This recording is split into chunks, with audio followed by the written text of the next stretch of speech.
Hello दोस्तों, स्वागत है आपका मेरे YouTube चैनल परीक्षा प्लान में। तो कैसे हैं आप लोग? आई होप अच्छे होंगे। और जैसा कि आप लोगों को पता है कि साइंस को NCERT से पढ़ रहे हैं, तो क्लास 8 की बुक का 10वां चैप्टर है ध्वनि। अच्छा लेसन है, इससे 1-2 प्रश्न बन जाते हैं, तो ध्यान से समझते चलिएगा। तो चलिए शुरू करते हैं। लिखा है, अपने विद्यालय में आपको कैसे ज्ञात होता है कि कालांश समाप्त हो गया? दरवाजे की घंटी की ध्वनि अथवा खटखटाने की आवाज़ सुनकर आपको तुरंत पता चल जाता है कि आपके दरवाजे पर कोई आया है। प्रायः पदचाप सुनकर ही आप जान लेते हैं कि कोई आपकी ओर आ रहा है। आपने लुका छुपी का खेल खेला होगा।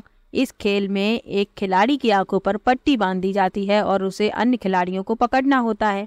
आंखों पर पट्टी बंधे होने पर भी उस खिलाड़ी को कैसे पता चल जाता है कि उसके समीप कोई खिलाड़ी है? आगे लिखा है, ध्वनि का हमारे जीवन में एक महत्वपूर्ण स्थान है। एक दूसरे से संपर्क करने में यह हमारी सहायता करती है। अपने चारों ओर हमें विभिन्न प्रकार की ध्वनियाँ सुनाई पड़ती हैं। अपने आसपास सुनाई देने वाली ध्वनियों की एक सूची बनाइए।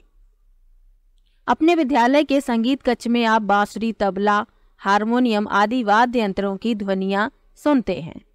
तो ध्वनि कैसे उत्पन्न होती है? ये वाद्य यंत्र इसमें छपे हुए हैं, आप देख सकते हैं। ये बांसुरी है, ये सितार है, ये तबला है, ये हारमोनियम है।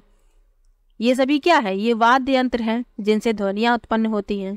आगे लिखा है, ध्वनि कैसे उत्पन्न होती है? यह एक स्थान से दूसरे स्थान तक किस प्रकार पहुँचती है? ध्वनि को हम कैसे सुन पाते हैं? कुछ ध्वनियाँ दूसरों की अपेक्षा प्रबल को क्यों हैं? इस अध्याय में हम ऐसे ही कुछ प्रश्नों पर विचार विमर्श करेंगे। तो ध्वनि कैसे उत्पन्न होती है? ध्वनि कंपित वस्तुओं द्वारा उत्पन्न होती है। यदि किसी वस्तु में ध्वनि उत्पन्न हो रही है तो आप समझ जाइए कि इसमें कंपन हो रहा है। लिखा है, विद्यालय की घंटी को जब बज ना रही हो छू कर देखिए। आप कैसा अनुभव करते हैं? जब वह ध्वनि उत्पन्न कर रही हो तो इसे पुनः छू कर देखिए। क्या आप इसे कंपित होता हुआ अनुभव कर सकते हैं? तो लिखा है, कक्षा 7 में आप अध्ययन कर चुके हैं कि किसी वस्तु की अपनी माध्य स्थिति के इधर उधर या आगे पीछे होने वाली गति को कंपन कहते हैं। जब कस कर तानित एक रबड़ के छल्ले को कर्षित करते हैं या बीच से खींच कर छोड़ते हैं तो यह कंपन करता है और ध्वनि उत्पन्न करता है। जब यह कंपन करना बंद कर देता है तो ध्वनि बंद हो जाती है। यानी ध्वनि जो है कंपन के कारण उत्पन्न होती है। तो जो वस्तुएं कंपायमान होती हैं यानी कंपन करती हैं तो वे ध्वनि उत्पन्न करती हैं। कुछ स्थितियों में ये कंपन आसानी से दिखाई दे जाते हैं, लेकिन अधिकांश स्थितियों में उनका आयाम इतना कम होता है कि हम उन्हें देख नहीं पाते। तथापि हम इन कंपनों का अनुभव कर सकते हैं। यानी कि कुछ स्थितियों में तो कंपन दिखाई देते हैं, लेकिन कुछ स्थितियों में कंपन दिखाई नहीं देते, लेकिन इनका अनुभव किया जा सकता है। यहाँ एक महत्वपूर्ण तथ्य लिखा हुआ है। लिखा है, जब हम किसी वाद्य यंत्र जैसे सितार के तार को कर्षित करते हैं तो हमें केवल तार की ही ध्वनि सुनाई नहीं देती। वास्तव में संपूर्ण यंत्र कंपन करता है और इस पूरे यंत्र के कंपन से उत्पन्न ध्वनि को हम सुनते हैं। इसी प्रकार जब हम किसी मृदंगम की झिल्ली पर आघात करते हैं तो हम केवल झिल्ली की आवाज ही नहीं सुनते, बल्कि संपूर्ण यंत्र की आवाज सुनते हैं। तो किसी वाद्य यंत्र पर यानी वाद्य यंत्र को जब बजाते हैं तो संपूर्ण यंत्र की आवाज सुनाई देती है। ये आपको याद रखना है।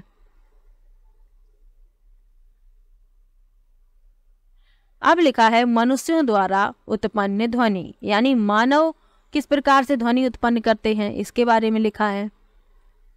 कुछ समय तक जोर से बोलिए या गाना गाइए अथवा भौरे की तरह गुंजन कीजिए। चित्र अनुसार अपने हाथ को अपने कंठ पर रखिए। क्या आपको कुछ कंपनों का अनुभव होता है? इस प्रकार से आपको रखना है और कंपन को महसूस करना है।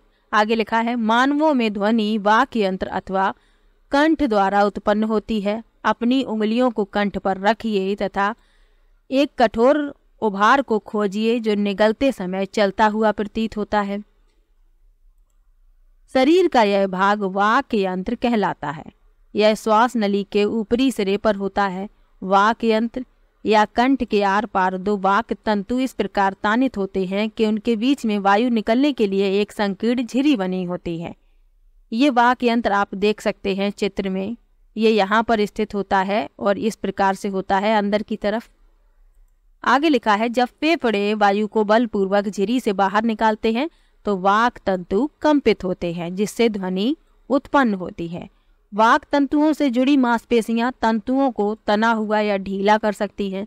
जब वाक तंतु तने हुए और पतले होते हैं तब वाक ध्वनि का प्रकार या उसकी गुणता उस वाक ध्वनि से भिन्न होती है।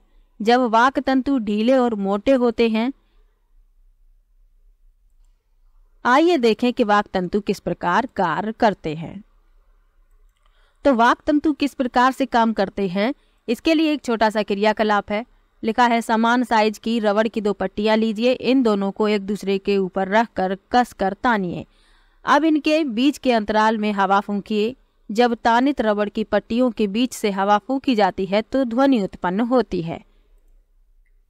इस प्रकार से जैसा इस चित्र में दिखाया जा रहा है। आगे लिखा है, एक कागज के टुकड़े जिसमें एक पतली झिरी बनी हो की सहायता से भी आप इस क्रियाकलाप को कर सकते हैं। कागज को अपनी उंगलियों के बीच चित्र की भांति पकड़िए। अब झिरी के बीच से हवा फूंकिए और ध्वनि सुनिए। हमारी वाक तंतु भी ठीक इसी प्रकार से ध्वनि उत्पन्न करते हैं। तो इस प्रकार से कागज में फूंकना है तो आपको पता चल जाएगा कि वाक तंतु किस प्रकार से कार्य करते हैं। अब लिखा है, पुरुषों के वाक तंतुओं की लंबाई लगभग 20 mm होती है। महिलाओं में इसकी लंबाई लगभग 15 mm होती है। बच्चों के वाक तंतु बहुत छोटे होते हैं। यही कारण है कि पुरुषों, महिलाओं तथा बच्चों की वाक ध्वनियां भिन्न भिन्न होती हैं। तो वाक तंतुओं में लंबाई के कारण ये ध्वनियां भिन्न भिन्न होती हैं। अब लिखा है, ध्वनि संचरण के लिए माध्यम की आवश्यकता होती है। लिखा है, जब आप कुछ दूरी पर खड़ी अपनी सहेली को पुकारती हैं तो आपकी सहेली आपकी आवाज को सुन पाती है। उसके पास तक आपकी ध्वनि कैसे पहुंचती है? यानी ध्वनि संचरण के लिए माध्यम की आवश्यकता है और माध्यम के द्वारा ही ध्वनि आपकी सहेली तक पहुंच जाती है। तो ध्वनि संचरण के लिए ये क्रियाकलाप लिखे हैं, इनको पढ़ना आवश्यक है। लिखा है, धातु अथवा कांच का एक गिलास लीजिए, सुनिश्चित कीजिए यह सूखा हो। इसमें एक सेल फोन रखिए। याद रखिए कि सेल फोन पानी में ना रखा जाए। अपने किसी मित्र से इस सेल फोन पर किसी दूसरे सेल फोन से टेलीफोन करने के लिए कहिए। घंटी की ध्वनि ध्यानपूर्वक सुनिए। अब गिलास के किनारों को अपने हाथ से सटाकर पकड़िए। अब अपने मुंह को हाथों के बीच खाली जगह पर सटाकर रखिए। इस तरीके से आपको करना है।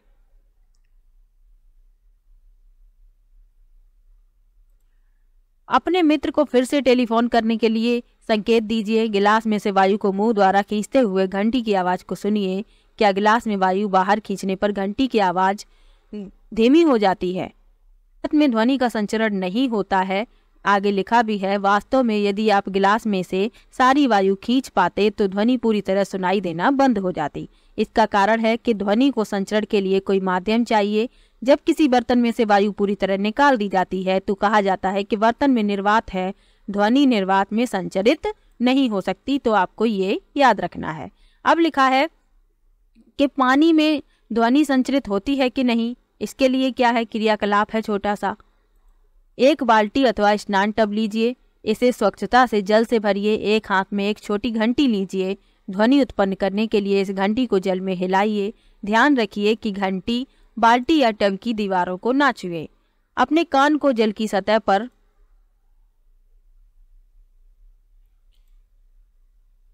सावधानी पूर्वक रखिए। क्या आप घंटी की ध्वनि सुन पाते हैं? क्या इससे पता चलता है कि ध्वनि का संचरण द्रवों में हो सकता है? तो पहेली कहती है कि ओह, तो व्हेल तथा डॉल्फिन जल के अंदर इसी प्रकार संदेशों का आदान प्रदान पाते होंगे। तो ध्वनि का संचार जल में हो सकता है। अब लिखा है, आइए ज्ञात करें क्या ध्वनि ठोसों में भी गमन कर सकती है? तो इसके लिए भी एक छोटा सा क्रियाकलाप है। धातु का 1 मीटर स्केल या धातु की एक लंबी छड़ लीजिए। इसके एक सिरे को अपने कान से सटा कर रखिए।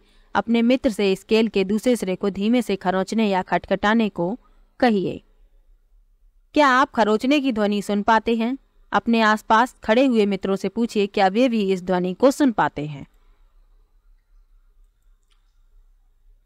लिखा है, अपने कान को लकड़ी या धातु की किसी लंबी मेज के एक सिरे पर रखकर तथा अपने मित्र को दूसरे सिरे पर खरोंचने के लिए कहकर भी उपरोक्त क्रियाकलाप कर सकते हैं। हमने देखा कि ध्वनि लकड़ी या धातु में चल सकती है। वास्तव में ध्वनि किसी भी ठोस में संचरण कर सकती है, तो यही आपको याद रखना है। ध्वनि जो है किसी भी ठोस में संचरण कर सकती है।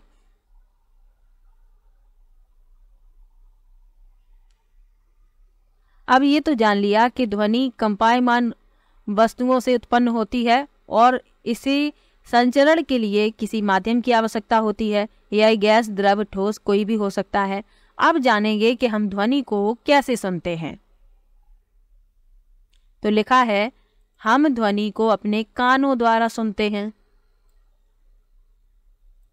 कान के बाहरी भाग की आकृति कीप यानी फनल जैसी होती है। जब ध्वनि इसमें प्रवेश करती है तो यह एक नलिका से गुजरती है जिसके सिरे पर एक पतली तानित झिल्ली होती है।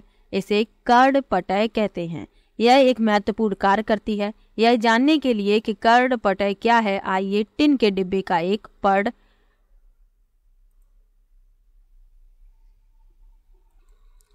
तो हम ध्वनि को अपने कानों द्वारा सुनते हैं। कैसे सुनते हैं इसके बारे में बताया गया है। तो लिखा है, कान के बाहरी भाग की आकृति कीप यानी फनल जैसी होती है।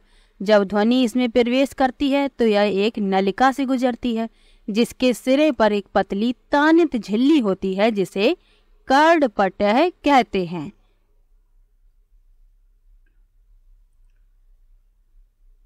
कर्णपटय एक तानित रबड़ की सीट के समान होता है। ध्वनि के कंपन कर्णपटय को कंपित करते हैं। कर्णपटय कंपनों को आंतरकर्ण तक भेज देता है। वहां से संकेतों को मस्तिष्क तक भेज दिया जाता है। इस प्रकार हम ध्वनि को सुनते हैं। यहाँ आप इस चित्र में कर्णपटय देख सकते हैं। ये होता है, ये तानित झिल्ली की तरीके से होता है। ये आंतरकर्ण है। ये तो अब पहेली क्या कह रही है कि हमें कभी भी अपने कानों में कोई तीखी या नुकीली कठोर वस्तु नहीं डालनी चाहिए। यह कर्णपटय को क्षति पहुंचा सकती है जिससे सुनने की शक्ति कम हो सकती है। तो कान में कभी भी नुकीली वस्तु को नहीं डालना चाहिए। अब लिखा है कंपन का आयाम, आवर्तकाल तथा आवृत्ति के बारे में। तो चलिए पढ़ लेते हैं।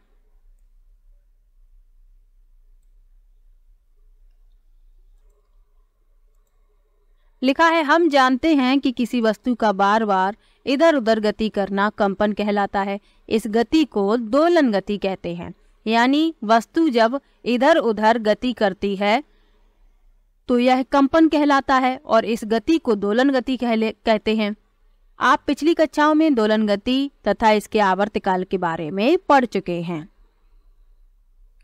प्रति सेकंड होने वाले दोलनों की संख्या को दोलन की आवृत्ति कहते हैं और यही आपको याद रखना है। क्या याद रखना है कि प्रति सेकंड होने वाले दोलनों की संख्या को आवृत्ति कहते हैं। आवृत्ति को हर्ट्ज में मापा जाता है। इसका संकेत Hz है। 1 हर्ट्ज आवृत्ति 1 दोलन प्रति सेकंड के बराबर होती है।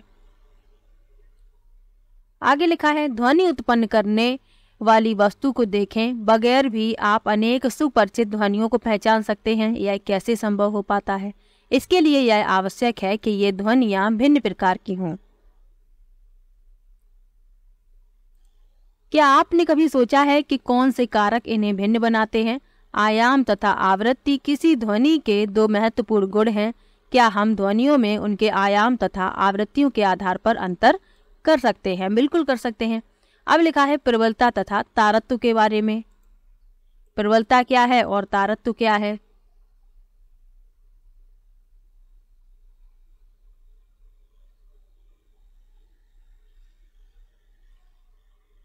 लिखा है ध्वनि की प्रबलता ध्वनि उत्पन्न करने वाले कंपनों के आयाम के वर्ग के समानुपातिक है।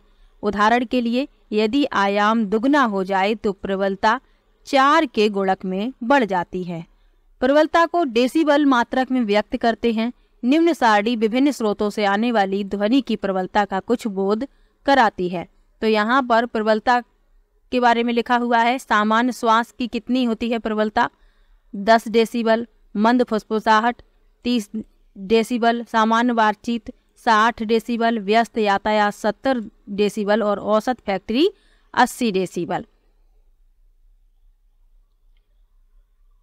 80 डेसिबल से अधिक प्रबल शोर शरीर के लिए कष्टदायक होता है। आगे लिखा है ध्वनि की प्रबलता इसके आयाम पर निर्भर करती है। जब किसी कंपित वस्तु का आयाम अधिक होता है तो इसके द्वारा उत्पन्न ध्वनि प्रबल होती है। यानी प्रबलता आयाम पर निर्भर करती है।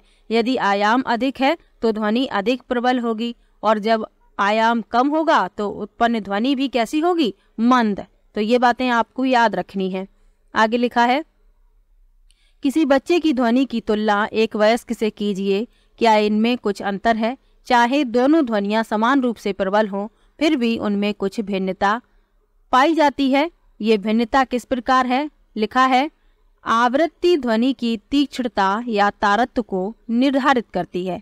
यदि कंपन की आवृत्ति अधिक है तो हम कह सकते हैं कि ध्वनि तीखी है। यदि कंपन की आवृत्ति कम है तो हम कह सकते हैं ध्वनि का तारत्व कम है। तो ध्वनि का तारत्व कौन निर्धारित करता है? आवृत्ति।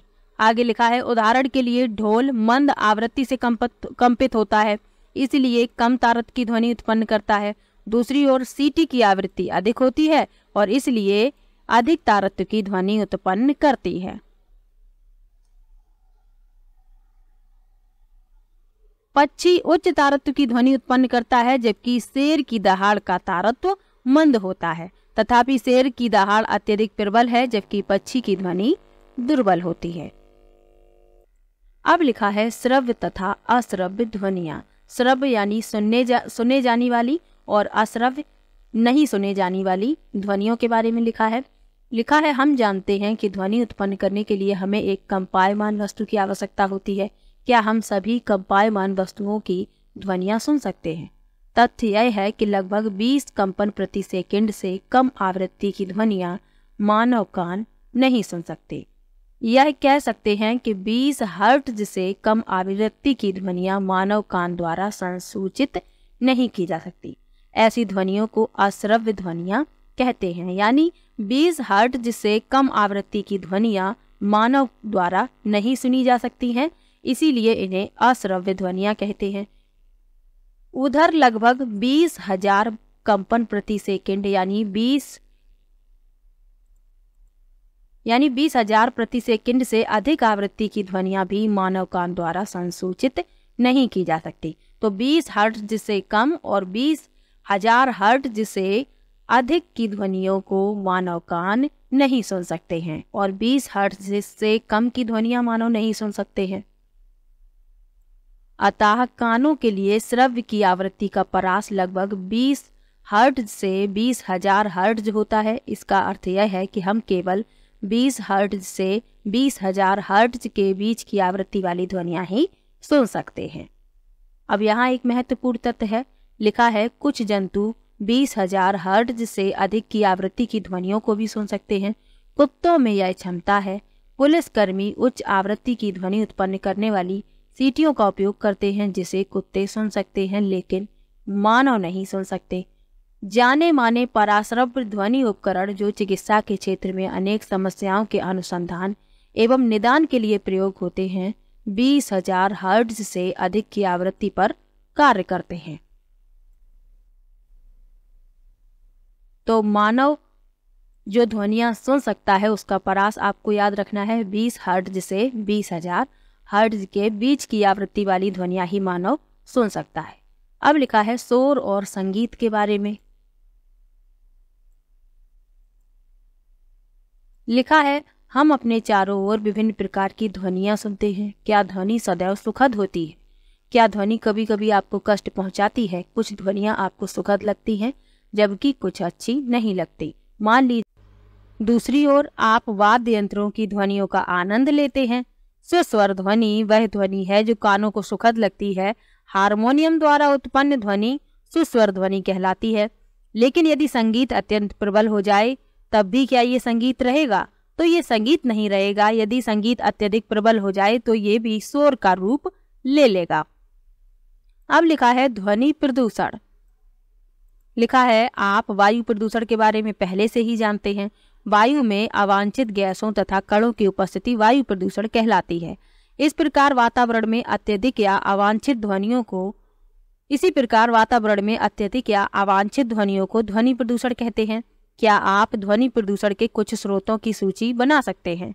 ध्वनि प्रदूषण के प्रमुख कारण हैं वाहनों की ध्वनियाँ, विस्फोट जिसमें पटाखों का फटना भी शामिल है, मशीनें, लाउड स्पीकर आदि। घर में कौन से स्रोत ध्वनि उत्पन्न करते हैं? ऊंची आवाज में चलाए गए टेलीविजन, ट्रांजिस्टर, रेडियो, रसोई घर के कुछ उपकरण, कूलर, वातानुकूलक सभी ध्वनि प्रदूषण के लिए उत्तरदायी हैं। अब लिखा है ध्वनि प्रदूषण की क्या हानियां हैं? क्या आप जानते हैं कि परिवेश में अत्यधिक शोर की उपस्थिति अनेक स्वास्थ्य संबंधी समस्याओं का कारण बन सकती है? अनिद्रा, अति तनाव, चिंता तथा अन्य बहुत से स्वास्थ्य संबंधी विकार ध्वनि प्रदूषण से उत्पन्न हो सकते हैं। लगातार प्रबल ध्वनि के प्रभाव में रहने वाले व्यक्ति की सुनने की क्षमता अस्थायी अथवा स्थायी रूप से कम हो जाती है। यानी कि यदि लगातार प्रबल ध्वनि के प्रभाव में व्यक्ति रहता है तो उसकी सुनने की क्षमता प्रभावित हो जाती है। अब लिखा है ध्वनि प्रदूषण को सीमित रखने के उपाय। लिखा है ध्वनि को नियंत्रित करने के लिए हमें ध्वनि के स्रोतों पर नियंत्रण करना चाहिए। यह कैसे किया जा सकता है? इसके लिए वायुयानों के इंजनों, यातायात के वाहनों, औद्योगिक मशीनों तथा घरेलू उपकरणों में से रवसामक युक्तियां लगानी चाहिए। आवासीय क्षेत्रों में ध्वनि प्रदूषण को कैसे नियंत्रित किया जा सकता है? ध्वनि उत्पन्न करने वाले क्रियाकलापों को आवासीय क्षेत्रों से दूर संचालित किया जाना चाहिए और ध्वनि उत्पन्न करने वाले उद्योगों को आवासीय क्षेत्रों से दूर स्थापित करना चाहिए। स्वचालित वाहनों के हॉर्न का उपयोग कम से कम करना चाहिए। टेलीविजन तथा संगीत निकायों की ध्वनि प्रबलता कम रखनी चाहिए। ध्वनि प्रदूषण के हानिकारक प्रभावों को कम करने के लिए सड़कों तथा भवनों के आसपास पेड़ लगाने चाहिए जिससे कि ध्वनि आवासों तक ना पहुंच पाए। तो ये ध्वनि प्रदूषण को सीमित रखने के कुछ उपाय हैं। अब यहाँ पर श्रवण क्षति के बारे में लिखा हुआ है। ये क्या होती है? चलिए इसको पढ़ लेते हैं। लिखा है पूर्णतया श्रवण क्षति जो कि विरले ही होती है, प्रायः जन्म से होती है। आंशिक अशक्तता यानी डिजेबिलिटी सामान्यतः किसी बीमारी, चोट या उम्र के कारण होती है। कठिन श्रवण शक्ति वाले बच्चों को विशेष देखभाल की आवश्यकता होती है। ऐसे बच्चे इंगित भाषा यानी सांकेतिक भाषा को सीखकर प्रभावशाली ढंग से संपर्क कर सकते हैं। क्योंकि वाक शक्ति श्रवण के परिणाम स्वरूप विकसित होती है, इसलिए श्रवण अशक्तता से ग्रस्त बच्चे की वाक शक्ति भी दोषपूर्ण होती है। यानी कि जो बच्चे सुन नहीं सकते वो सही से बोल भी नहीं पाते हैं। यही लिखा है वाक शक्ति भी दोषपूर्ण हो सकती है। प्रौद्योगिकी युक्तियों ने श्रवण क्षतिग्रस्त व्यक्तियों के जीवन की गुणवत्ता में सुधार को संभव बना दिया है। श्रवण क्षतिग्रस्तों के रहन सहन के वातावरण में सुधार लाने के लिए समाज बहुत कुछ कर सकता है। तो आज के लेसन में ध्वनि से संबंधित जितने भी महत्वपूर्ण तथ्य थे जो पूछे जा सकते हैं उनको बता दिया है। आप लोग याद रखिएगा। प्रश्न पूछा भी गया है इस लेसन से, तो जहां जहां से प्रश्न पूछा गया है वहां मैंने बता दिया है, तो उस तथ्य को याद रखिएगा। मिलते हैं नेक्स्ट वीडियो में।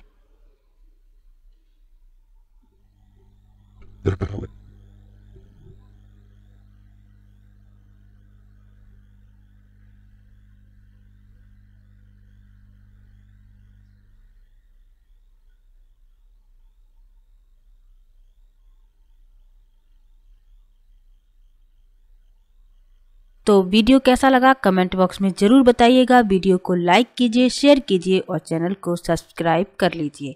मिलते हैं नेक्स्ट वीडियो में, तब तक के लिए बाय बाय।